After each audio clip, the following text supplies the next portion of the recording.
மரங்கள் கூட தலைக்கிற போது தலை நிமிர்ந்து நிற்கிறது. இதே மரம் பழத்தை கொடுக்கிற போது பணிந்துதானே கொடுக்கிறது. மரம் ஆப்பிளை கொடுக்கிற போது கீழே தான் கொடுக்கும். மாம்பழத்தை கொடுக்கிற போது கீழே தான், பலாப்பழம் கீழே தான். நான் ஆப்பிளை தருகிறேன் என்பதற்காக ஆப்பிள் மேல போயிடாது. வாழைப்பழத்தை தார் கீழே தான் வரும், மேல போகாது. தலைகளாக இருக்கிற போது தலை நிமிர்ந்து நிற்கிற மரம் பழங்களை கொடுக்கிற போது பணிந்து கொடுக்கிறது.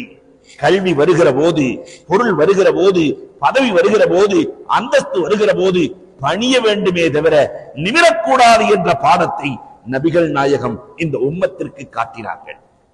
இன்னைக்கு எத்தனை பேர் அதை எடுத்திருக்கிறோம்? தீப்பெட்டியும் தீக்குச்சியும் பேசிக்கொண்டதாம்.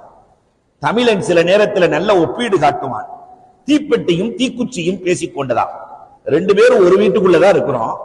தீக்குச்சி சொல்லிச்சான், வேகமா பேசலான்னு ஒரு உரசுனேன், நான் எரிந்து சாம்பலாகி விட்டேன். ஆனால் தீப்பெட்டியே நீ மட்டும் வாழ்ந்து கொண்டிருக்கிற, நான் எரிந்து விட்டேன், நீ வாழ்கிறாயே. தீப்பெட்டி சிரித்துக் கொண்டே சொன்னதாம், தீக்குச்சியே உன் தலையில் கொஞ்சம் கனம் இருக்கிறது, தீக்குச்சியே உன் தலையில் கொஞ்சம் கனம் இருக்கிறது, அதனால் நீ எரிந்து சாம்பலாகி விட்டாய். தலைக்கணம் யாருக்கு இருக்கிறதோ அவன் கண்டிப்பாக அழிந்தே தீருவான். இல்லையா? அழகான பாடம். பெருமானார் ஸல்லல்லாஹு அலைஹி வஸல்லம் பாவத்தில் பெரியது கிபர், பெருமை என்றார்கள். நீங்க அந்த பெருமை நம்ம இடத்திலே குறைந்திருக்கிறதா யோசிக்க வேண்டும்.